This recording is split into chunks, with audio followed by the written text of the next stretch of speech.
Bismillahirrahmanirrahim. Alhamdulillahirabbil alamin wal 'aqibatu lil muttaqin wa la 'udwana illa 'alal zalimin. Asyhadu an la ilaha illallah al-malikul haqqul mubin wa asyhadu anna Muhammadar Rasulullah as-shadiqul wa'dil amin.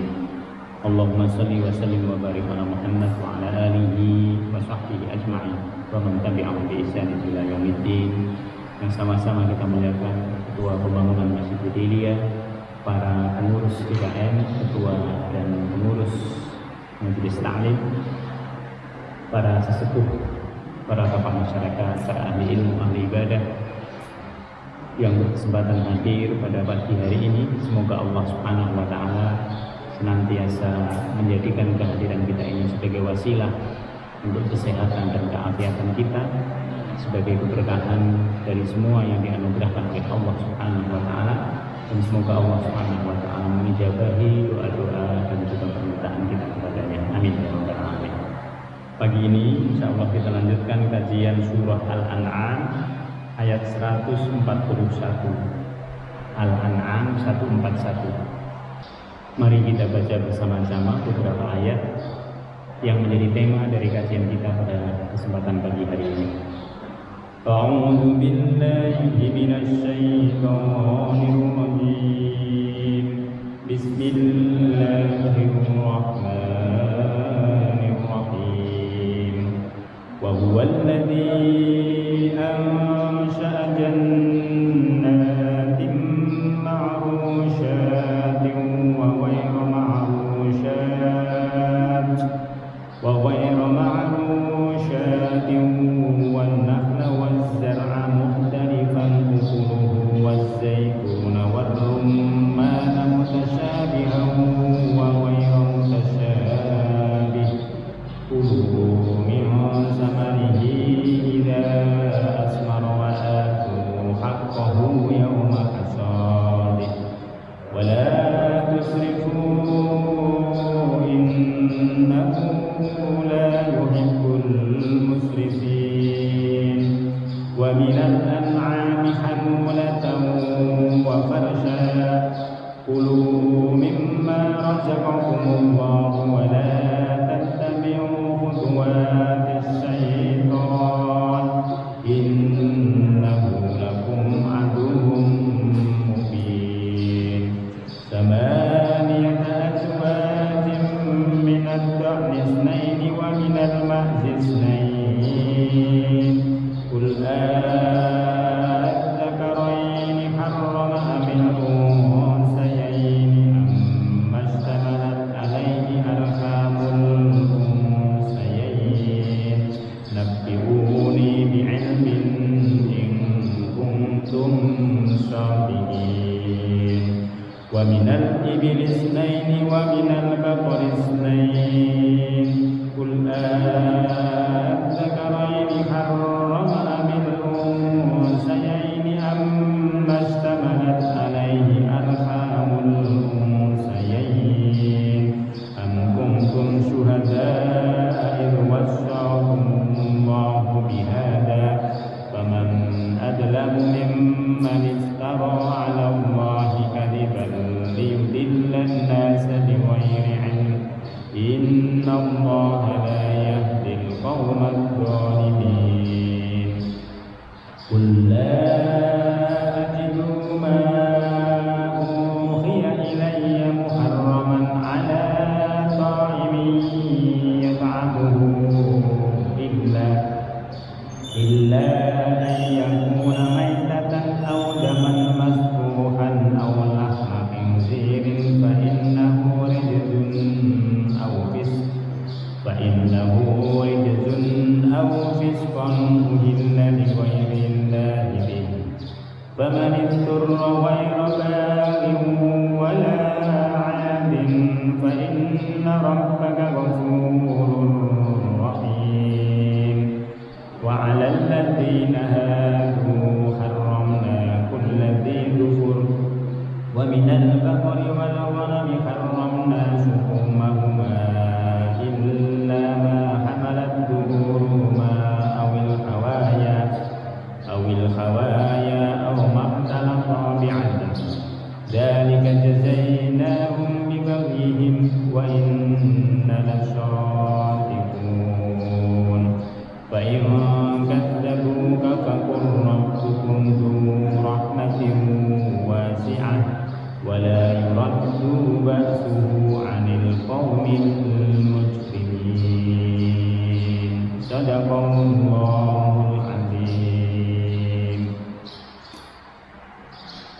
Bismillahirrahmanirrahim. Wa huwal ladzi, dan dialah Allah, alladzi ansha'a jannatin ma'rusa, yang telah menjadikan kepada kita jannat, kebun-kebun. Jadi surga itu letaknya di dalam kebun. Surga itu tempat yang berada di tengah kebun, yang orang yang di luar kebun itu nggak bisa melihatnya, saking rindangnya kebunnya itu. Maka di sini jannat diartikan sebagai kebun.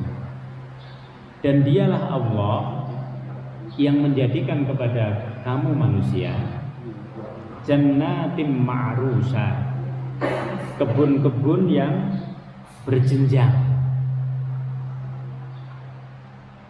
Ma'rusat ini ada dua makna. Yang pertama berjenjang. Berjenjang itu artinya pohon-pohon, ada pohon-pohon di kebun itu yang bercabang-cabang. Atau yang kedua maknanya, ma'rusat itu maknanya adalah yang merambat. Biasanya pepohonan yang merambat itu cabangnya banyak. Maka di sini Allah Subhanahu wa taala menyatakan kepada manusia, termasuk kepada orang-orang yang selama ini menyalahgunakan pohon-pohon yang besar kemudian disembah gitu. Allah ingin mengatakan bahwa yang menciptakan itu Allah. Kenapa tidak menyembah Allah? Maka pada ayat ini itu pohon-pohon yang berjenjang, pohon-pohon yang merambat itu yang menciptakan adalah Allah. Yang menjadikan mereka berjenjang itu Allah. Wa ghairu ma'rusa, dan tidak berjenjang ataupun yang tidak merambat. Jadi dia pohonnya langsung ke atas panjang gitu.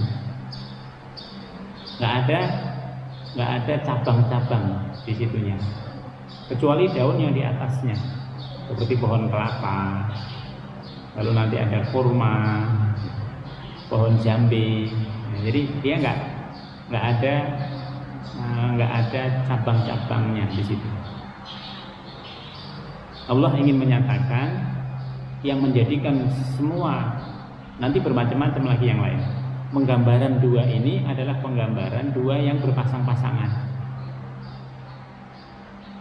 Karena yang berpasangan itu menunjukkan kesempurnaan ciptaannya Allah. Oleh sebab itu maka di sini Allah lah yang menyatakan jelas-jelas yang menjadikan seperti itu adalah Allah. Wan nakhla, dan dialah juga yang menjadikan pohon kurma. Allah menyebut pohon kurma di sini karena dia salah satu daripada pohon yang dari akar sampai buahnya itu selalu bermanfaat. Tidak ada yang tidak bermanfaat. Maka nanti Nabi mengatakan orang itu harusnya seperti pohon kurma, dari ujung ke ujungnya itu memberikan kemanfaatan.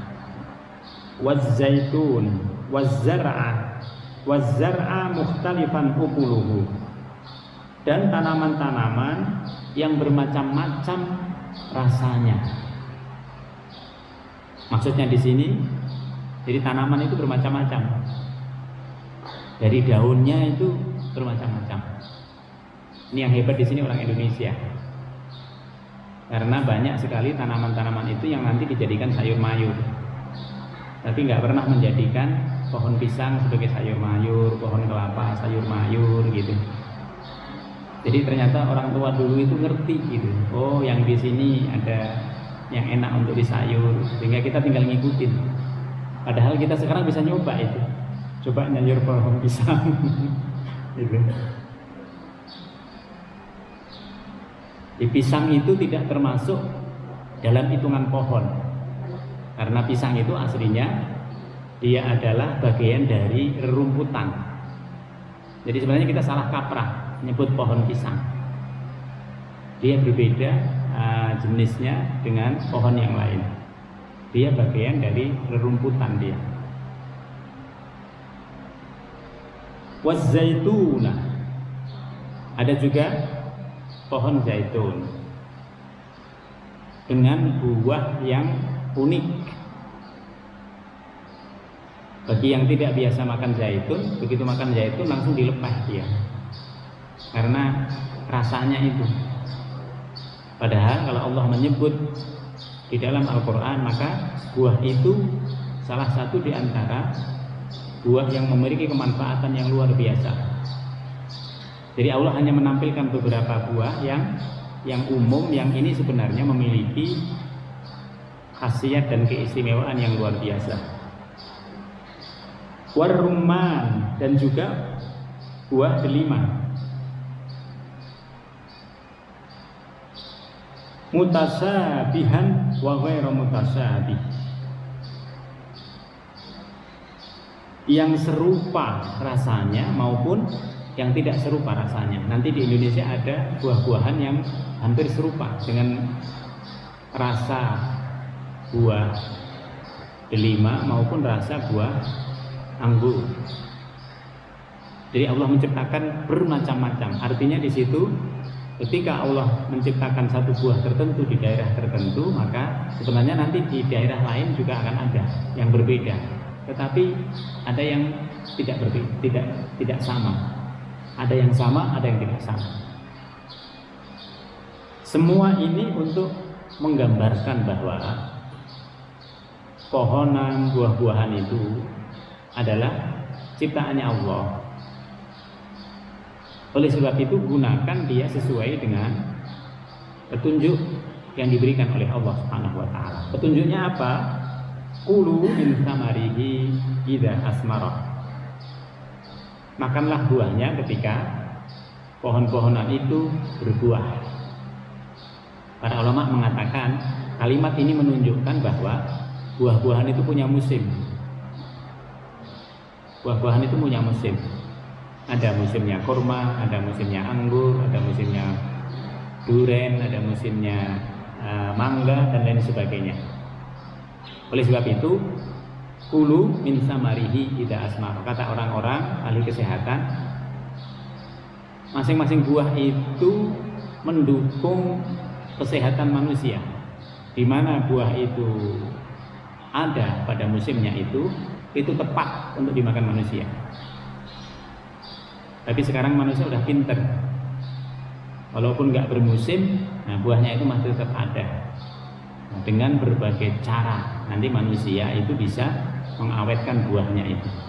Maka ada buah yang sepanjang tahun ada. Nah ini hebatnya manusia.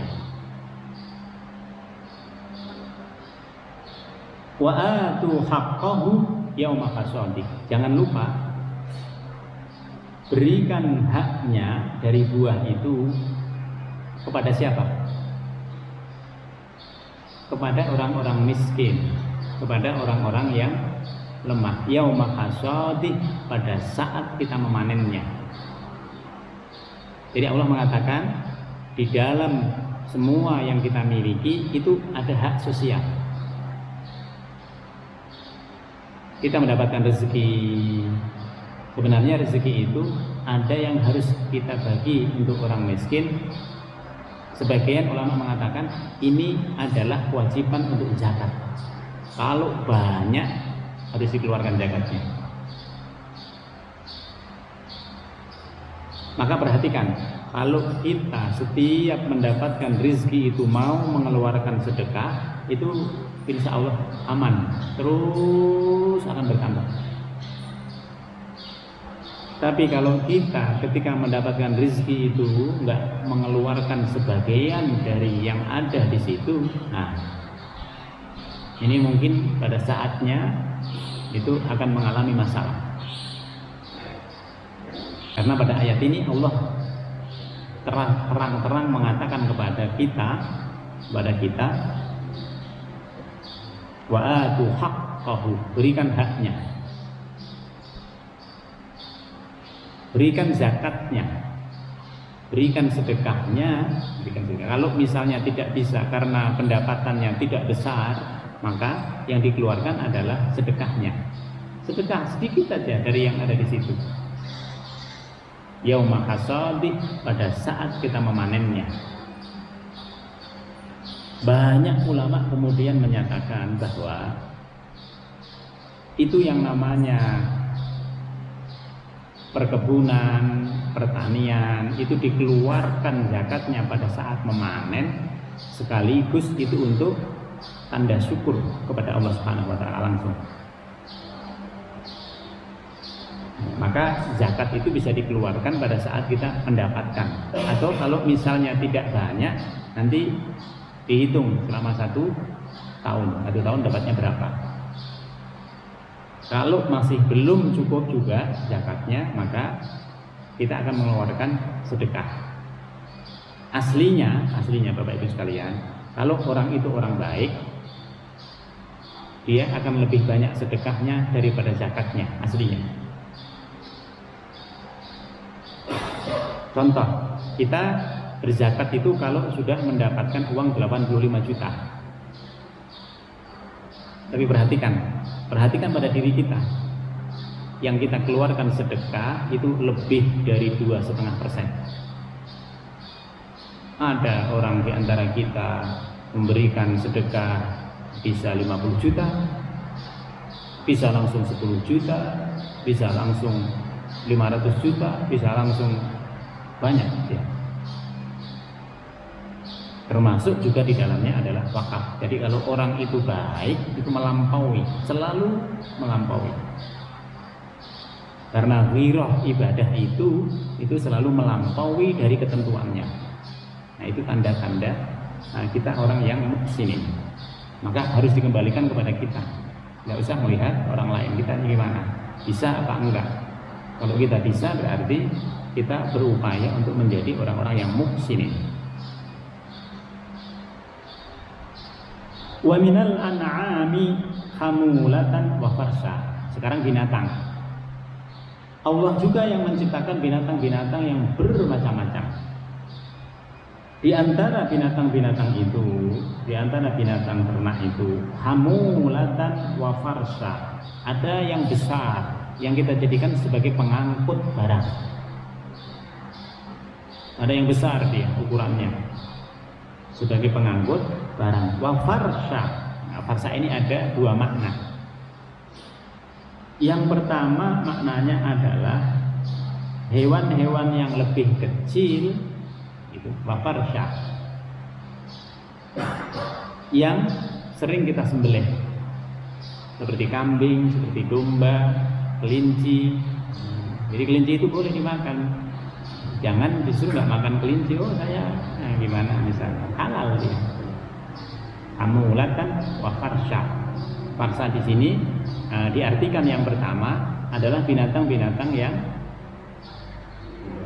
yang lebih kecil yang bisa disembelih.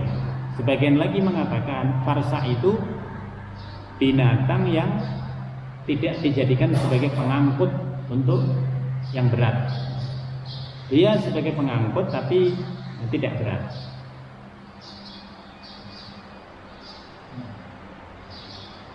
Banyak lagi yang lain.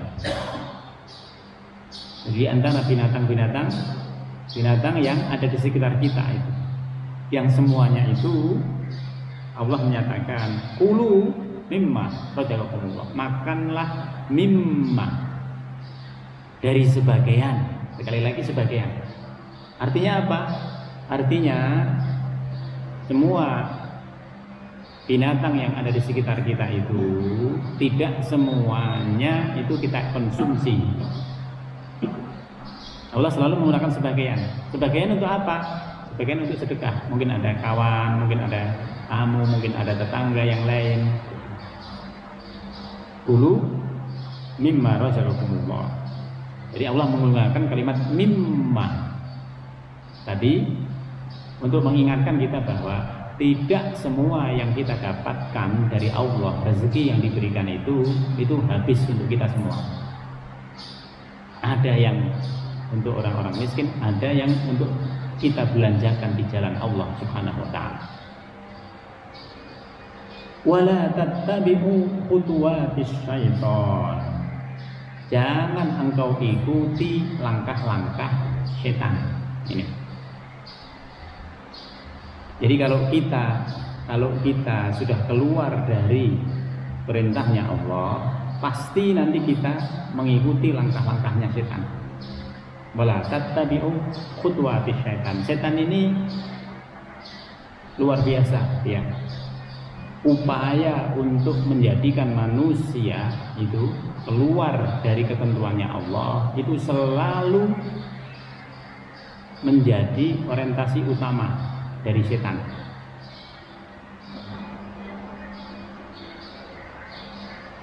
Apa ini langkah setan? Disebut khutuwat. Khutuwat itu langkah-langkah. Jadi dia nggak akan pernah bosen menggelincirkan manusia dari ketaatan kepada Allah. Nggak bosen. Oh, saya bosen sama ibu ini karena ibunya selalu ke masjid. Nggak ada setan itu bosen-bosennya. Nggak ada. Sama dengan malaikat dalam beribadah. Nggak ada malaikat itu bosen beribadah. Nggak seperti manusia. Manusia mengatakan udah terus itu dia akan bilang, aduh saya mau istirahat deh, istirahat dulu deh, gitu. Setan itu nggak ada istirahatnya. Dalam menggelincirkan manusia dari ketentuan Allah. Yang pertama, yang paling besar, setan itu tujuan utamanya agar manusia musyrik kepada Allah. Musyriknya bagaimana? Tadi itu kalau punya binatang yang bermacam-macam, kalau bisa kepalanya itu untuk sesajen. Minggu yang lalu kita sudah bahas. Kalau punya makanan yang bermacam-macam itu justru dipilih yang bagus-bagusnya itu sebagai sesajen. Nanti ujung-ujungnya mubazir karena tidak dimanfaatkan. Jadi tujuan yang utama setan itu adalah musyrik yang pertama. Kalau nggak musyrik, bawahnya bid'ah. Bid'ah itu mengada-adakan sesuatu yang bertentangan dengan syariatnya Allah. Dia memang nggak membuat sesajen, tapi dia menyetujui. Dia termasuk yang hadir. Orang lain yang ngadain, tapi dia hadir. Ini bid'ah. Kalau tidak itu, yang ketiga adalah ikut melakukan dosa besar. Ikut melakukan dosa besar. Jadi membunuh, berzina, durhaka kepada orang tua. Ini semuanya setan. Yang keempat, mengajak kita kalau nggak bisa melakukan dosa besar, dosanya kecil. Lalu di hati kita muncul, kan udah biasa, kita sebagai manusia kan begitu kan biasa. Itu setan. Jadi permakluman yang umum itu kerjaannya setan.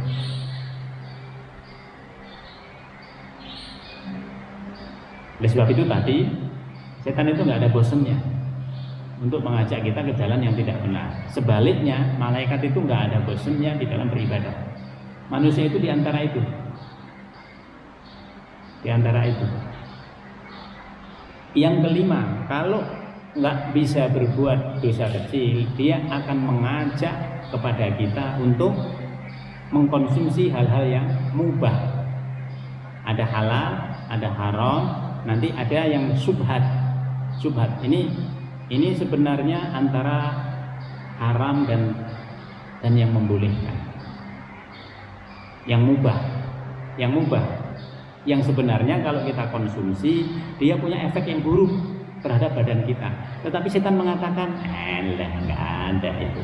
Urusan mati ya dia, urusan Allah. Banyak orang yang nggak begitu juga mati, gitu. Nah itu setan. Jadi kalimat-kalimat seperti itu sebenarnya kalimat setan.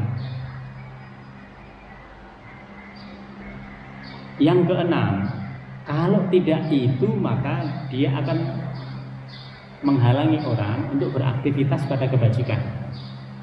Dia cuma nggak perlu banget kok begitu, misalnya begitu. Apa iya harus? Nah, gitu. Apa iya harus? Nah, di situ. Nah Nah itu sebenarnya semua itu kalimat-kalimat setan. Semua hal yang menyebabkan kebajikan dan ketaatan kepada Allah itu tidak terlaksana, itulah setan. Karena itu kita nggak begitu ngerasa bahwa itu adalah maunya setan. Kita selalu mengatakan ini mau saya kok, ini mau saya. Karena itu Asy'arawi mengatakan kalau engkau mau melakukan sesuatu yang buruk hanya sekali, itu kemauanmu. Tapi kalau sudah 2 kali, 3 kali, udah lebih itu, nah itu setan sudah nongkrong ada di kepala kita. Setan sudah berhasil menundukkan kita. Kalau orang itu atas kemauan dirinya sendiri, dia cuma sekali. Yang berikutnya itu setan. Nah, ini langkah-langkah setan. Allah mengatakan kenapa ini tidak boleh? Innahu lakum aduwwum mubin. 10 kali dalam Al-Qur'an Allah mengatakan setan itu musuhmu yang nyata. Lalu ada orang pernah menyatakan kepada saya gini, setan aja yang disalahin. Ya itu yang ngomong itu setan. Itu setan aja disalahin. Dia nggak mau setan yang disalahin. Tapi kalau kita nyalain dia, waduh bahaya dia. Nah, itu. Dia bisa perang sama kita. Gitu. Kalau orangnya itu yang saya salahin, itu ya dia membela setan. Dia lupa bahwa dia itu adalah setan juga. Nah, gitu. Nah, maka di sini jelas sekali. Dalam Al-Quran 2 disebut orang-orang kafir itu lakum aduwwum mubin. Yang kedua setan. Makanya harus hati-hati kepada 2 ini. Karena bisa dengan cara yang sangat halus. Cara yang sangat halus, seakan-akan kita nggak kerasa, tapi sebenarnya itu adalah ajakan setan. Samaniyata azwaj. Ada 8 hewan ternak yang berpasang-pasangan. 8 hewan ternak yang berpasang-pasangan. Minad dha'nisnaini wa minal baqarisnaini. Yang pertama adalah sepasang domba dan sepasang kambing. Ada yang jantan, ada yang betina. Kul, katakan Muhammad kepada orang-orang musyrik itu, ad-dzakaraini. Katakan, apakah yang diharamkan itu? Ad-dzakaraini harrama amil unsayaini. Apakah yang diharamkan Allah itu adalah 2 yang jantan tadi dari domba dan kambing atau 2 yang betina? Amistamalat alaihi arhamul unsayain, atau hewan yang dikandung oleh yang betinanya. Kenapa ini disebut Bapak Ibu? Karena orang musyrik nanti mengatakan hewan kalau begini nggak boleh dimakan oleh yang perempuan, boleh dimakan hanya yang laki-laki.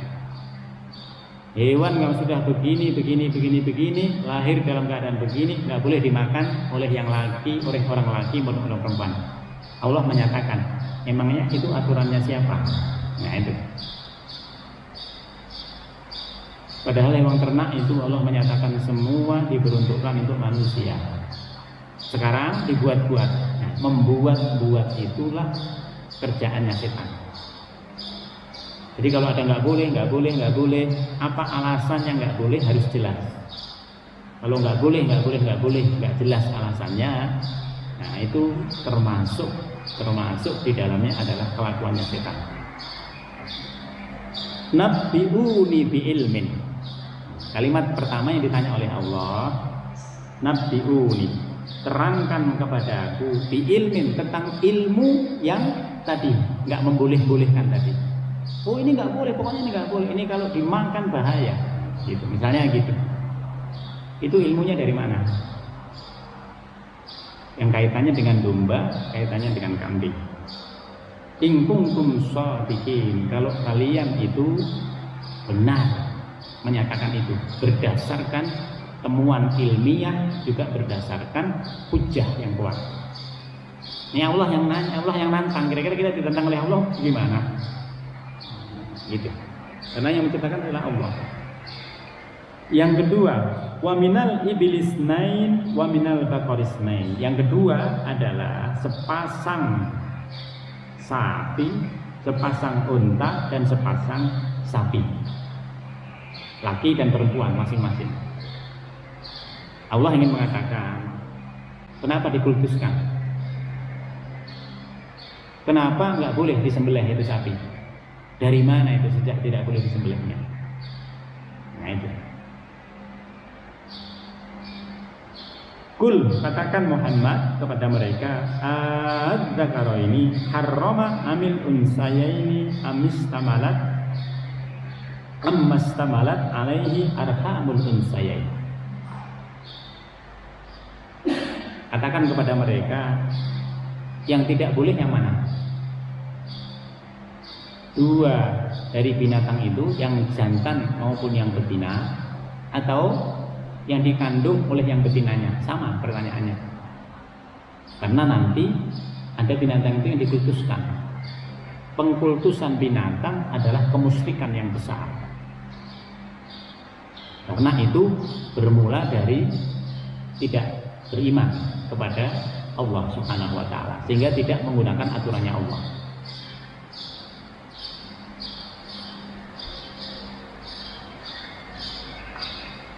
Yang kedua, ini yang lebih bahaya lagi. Allah menyatakan kalau masih ada orang yang menjadikan itu tidak boleh tadi karena alasan-alasan yang tadi tidak ada dasarnya.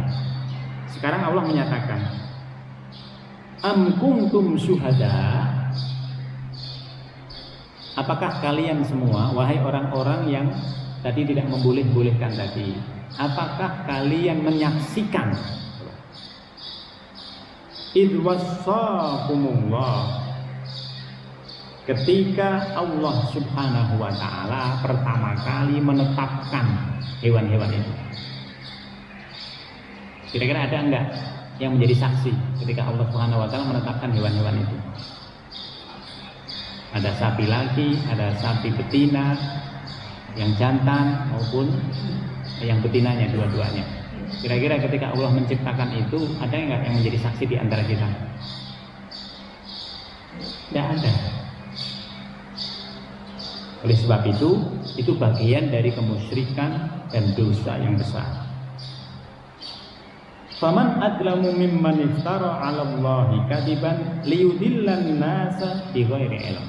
Orang yang paling bertanggung jawab dalam penyesatan ini adalah orang yang pertama kali mengatakan itu. Sehingga orang-orang sekarang yang katanya sudah berilmu, katanya sudah tinggi, itu logikanya, tapi masih menyembah binatang. Maka jangan heran Musa Samiri itu juga membuat binatang, patung binatang dari emas.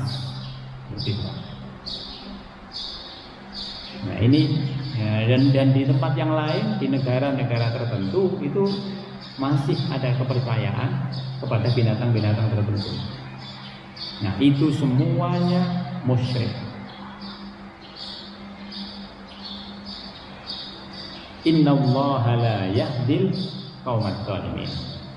Kepada orang-orang musyrik seperti ini jauh untuk bisa mendapatkan hidayah dari Allah Subhanahu wa taala. Semakin kesini semakin aneh-aneh.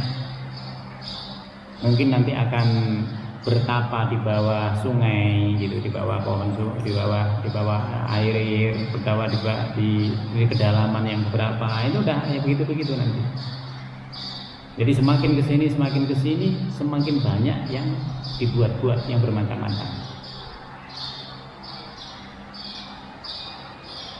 Kul, katakan Muhammad, la ajidu, aku tidak mendapati fima uhiya, terhadap apa yang diwahyukan kepadaku. Jadi kalimat ini kalimat yang menegasikan semuanya.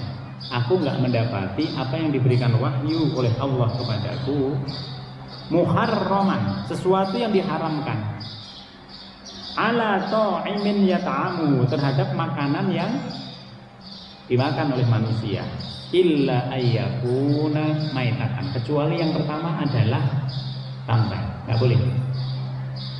Kalau sudah jadi bangkai nggak boleh,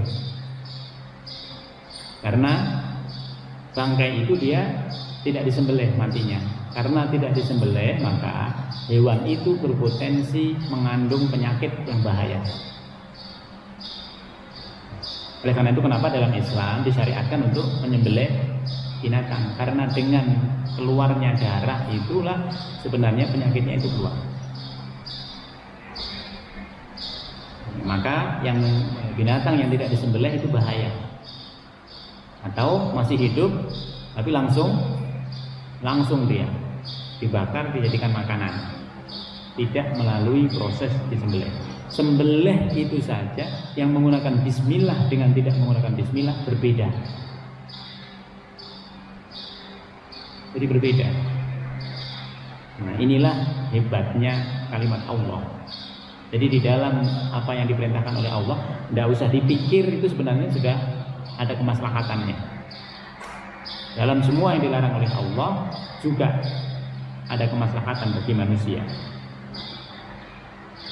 Yang kedua, audaman masfuhan atau darah yang mengalir.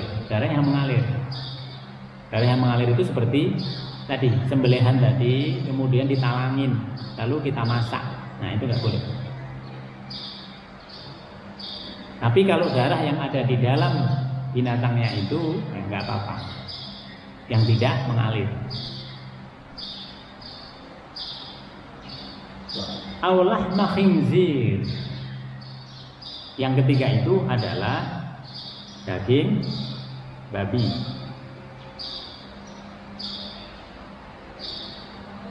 Di sini disebut daging babi, ulama mengatakan semua hal yang terkait dengan babi. Salah satu sebabnya adalah babi ini memakan apa saja, termasuk kotoran, juga memakan bangkai. Itulah yang menyebabkan kenapa dia dihindari.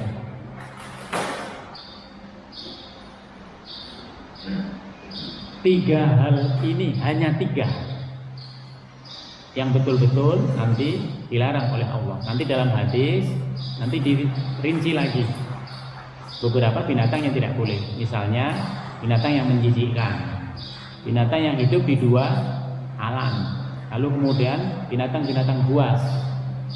Karena itu bukan untuk dikonsumsi, dia punya manfaat bagi manusia, tapi bukan untuk konsumsi manusia. Dikatakan ini, tiga ini, atau yang terakhir, atau daging babinya ini, fa innahu rijsun, karena dia kotor. Jadi sebagian ulama mengatakan ini berlaku untuk tiga tadi. Ada darah, ada babi, ada juga bangkai. Tiga-tiganya itu kotor. Kotor itu artinya mengandung bahaya. Fa innahu rijsun. Au fiskon uhilla li ghairillah, atau dia itu biasanya disembelih bukan atas nama Allah. Au fisik, hewan yang disembelih bukan atas nama Allah Subhanahu wa taala juga tidak boleh. Oleh sebab itu dalam Islam ketika kita menyembelih menggunakan kalimat bismillah, kalimat bismillah itu sebenarnya perizinan kita kepada Allah. Binatang itu kan aslinya miliknya Allah. Oleh sebab itu perizinannya untuk kita konsumsi itu cukup dengan menggunakan kalimat bismillah. Maka dengan bismillah itu insya Allah, ya Allah, tanpa kita menyebut la yadurru ma'asmihi sawin, sebenarnya dengan bismillah itu udah menghindarkan kita. Yang buruk-buruk itu sudah terhindar secara umum. Famanitturra ghairu baghin wala 'adin fa inna rabbaka ghafurur rahim. Barang siapa yang terpaksa menginginkannya karena tidak ada yang lain untuk dikonsumsi, sehingga harus memakan binatang-binatang tadi, maka diperbolehkan, tetapi sebatas untuk menghilangkan kelaparan yang ada pada dirinya. Kalau keadaannya memang sudah sulit, tidak ada yang lain, ya udah, tidak apa-apa. Tapi tidak boleh itu sampai kenyang, seperti kita kenyangnya kalau makan yang halal. Sekedarnya saja, hanya untuk menyambung hidup, itu boleh. Karena keadaannya adalah keadaan yang terpaksa. Oleh sebab itu Allah mengatakan fa inna rabbaka ghafurur rahim. Yang seperti itu nanti diampuni oleh Allah Subhanahu wa taala, karena keselamatan manusia lebih penting daripada ketentuan-ketentuan Allah tadi, walaupun itu ketentuannya adalah sudah ditetapkan sebagai yang haram. Kalau tidak ada, ya boleh di situ. Dalam keadaan terpaksa itu yang haram pun boleh. Tapi tadi catatannya sebatas untuk menyambung hidup kita. Wa 'alal ladzina hadu harramna kulladzi dzufur. Dulu kepada orang-orang Yahudi Allah pernah mengharamkan semua hewan yang berkuku. Jadi sebelumnya tidak ada itu namanya hewan itu diharamkan, tidak ada. Semuanya boleh awalnya. Lalu orang Yahudi lah yang meminta, ingin ada yang dilarang. Lalu Allah memberi kepada mereka yang dilarang, maunya mereka. Yang pertama yang dilarang itu binatang yang memiliki kuku. Semua binatang memiliki kuku. Wa minal baqari wal ghanami harramna 'alaihim shuhumahuma. Dan kami haramkan kepada mereka lemak sapi dan juga domba. Lemaknya itu diharamkan. Shuhumahuma. Illa ma hamalat duhuruhuma awil hawaya au mahtalatu bi'adam, kecuali yang melekat di punggungnya atau yang berada dalam isi perutnya atau yang bercampur dengan tulang-tulang. Itu diperbolehkan. Padahal itu yang paling disukai oleh orang-orang Yahudi. Kenapa Allah melarang di situ, mengharamkan di situ? Allah ingin uji kalau mereka minta apakah mereka konsisten. Ternyata nanti tidak konsisten. Lalu nanti yang diharamkan ini nanti dihalalkan lagi oleh Allah Subhanahu wa taala, dan ketika Nabi Muhammad nanti diutus oleh Allah, yang diharamkan itu hanya 3 tadi. Untuk merevisi apa yang telah ditetapkan oleh Allah kepada orang-orang Yahudi. Dzalika jazainahum bibaghihim. Demikianlah kami menghukum mereka karena kedurhakaan mereka.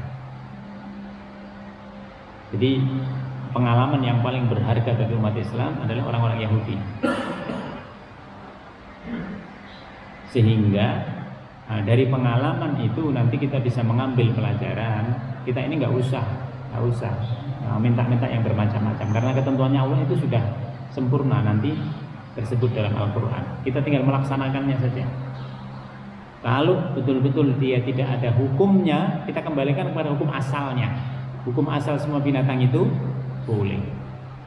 Jadi kita lihat binatangnya, hukum asalnya itu boleh. Wa inna lasadiqun, dan sungguh kamilah yang maha benar, kata Allah. Jadi nggak ada yang kebenarannya itu melampaui Allah, nggak ada. Kebenaran yang sejatinya itu ada pada Allah. Oleh sebab itu kalau kita mengikuti syariatnya Allah, sudah aman, sudah lebih mudah buat kita. Fa in kadzabuka, dan jika mereka mendustakan engkau Muhammad dengan apa yang telah ditetapkan tadi, sampai sekarang masih ada.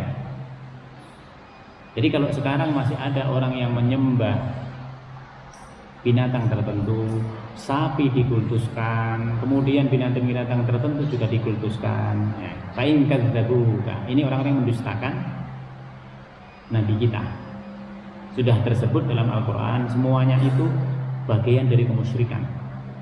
Tapi ternyata tidak bisa juga. Maka Allah menyatakan, fa'in kadzabuka, jika mereka mendustakanmu Muhammad, fakul, katakan kepada mereka, Rabbukum dzu rahmatin wasi'ah, Tuhanmu adalah zat yang memiliki kasih sayang yang sangat luas. Coba, kepada orang-orang yang musyrik itu Allah masih sangat lembut seperti ini. Kalau masih ada orang yang mendustakanmu sampai sekarang, masih ada yang tidak menyembah Allah, menjadikan binatang tadi yang aslinya halal haram, yang justru haram dihalalkan, gitu. Katakan kepada mereka, rahmat Allah itu sangat luas, tapi rahmat Allah itu nanti tidak diberi kepada mereka kalau mereka tetap begitu selama kehidupan di dunia. Di akhiratnya mereka nggak akan mendapatkan. Maka rahmat Allah itu dibagi menjadi dua, Rahman, Rahim. Rahman untuk semua orang. Nanti Allah paling memberi warning. Warningnya itu antara lain ada penyakit. Ternyata penyakitnya itu kemana-mana. Kalau sudah ada penyakit seperti itu, yang muslim maupun nggak muslim kena, karena mereka tinggal dalam planet yang sama. Tapi perbedaannya, kalau yang muslim yang kena sudah ditanggung oleh Allah. Bisa jadi dia syahid karena penyakitnya itu, terhitung sebagai syahid karena dia nggak bersalah. Yang bersalah itu adalah orang-orang yang melakukannya. Jadi orang-orang yang melakukan ini berlipat dosanya karena efeknya itu sosial. Wala yaruddu ba'suhu 'anil qaumil mujrimin. Dan siksaannya Allah Subhanahu wa taala kepada para pendusta ini tidak akan bisa dielakkan. Jadi Allah menyatakan, Allah masih memberi kesempatan kepada mereka untuk kembali kepada Islam. Jadi kepada orang-orang yang musyrik, kepada orang yang mengada-adakan sesuatu, mengharam-haramkan, yang sudah halal diharamkan, yang sudah haram mereka lakukan, Allah menyatakan kepada mereka, Allah itu maha luas kasih sayangnya. Oleh sebab itu segeralah kembali kepada agama yang benar yang diturunkan oleh Allah kepada nabinya. Kalau tidak ini. Jadi pada saat yang sama Allah memberikan kalimat kasih sayang, tapi di belakangnya Allah mengatakan kalau tidak maka siksaannya Allah juga tidak akan bisa terelakkan bagi mereka. Kesimpulan yang bisa kita ambil dari kajian kita pada pagi hari ini, Bapak Ibu sekalian, pada ayat-ayat ini Allah Subhanahu wa taala menerangkan lebih lanjut mana binatang-binatang yang sering dijadikan sebagai alat kemusyrikan oleh orang-orang yang menyembah selain Allah, dan Allah menegaskannya di situ. Allah menegaskannya bahwa semua binatang itu adalah Allah penciptanya, sehingga Allah yang berhak menetapkan mana yang haram, mana yang halalnya. Kalau mereka masih tetap menjalankan tradisi-tradisi itu, apapun alasannya, budaya-budaya itu, apapun ini hujahnya, maka Allah masih memberikan kesempatan. Kesempatan hidup ini adalah kesempatan untuk kembali kepada Allah. Tapi kalau tidak, masih mereka dalam kemusyrikan, maka Allah Subhanahu wa taala nanti akan memberikan siksa yang enggak bisa dielakkan oleh mereka. Semoga Allah Subhanahu wa taala menjadikan kita semua sebagai orang-orang yang terus bertambah ilmunya, dan dengan tambahan ilmu itu kita juga bertambah ketaatan kita kepada Allah Subhanahu wa taala. Mari kita tutup dengan bacaan doa. Bismillahirrahmanirrahim. Alhamdulillahirabbil alamin. Hamdan na'imin, hamdan syakirin. Hamdan yuafi ni'amahu wa yukafi mazidah. Ya Rabbana lakal hamdu kama yanbaghi li jalalika al-karim wa 'azimi sultanik. Allahumma barik lana fi majlisina hadza wa barik lana fi usratina wa barik lana fi dzurriyyatina wa barik lana fi ilmina rabbana innaka afuwwun karim tuhibbul afwa fa'fu anna. Allahumma ja'al jam'ana hadza jam'an mubarakan marhuma wa tafarraqana min ba'di tafarraqan ihsanan ma'suma. Subhanaka Allahumma bihamdika nasyhadu an la ilaha illa anta nastaghfiruka wa natubu ilaik. Subhana rabbika rabbil izzati amma yasifun wa salamun alal mursalin walhamdulillahi rabbil alamin. Demikian, jika ada kekurangannya, semua itu dari kami mohon maaf. Minkum. Wassalamualaikum warahmatullahi wabarakatuh.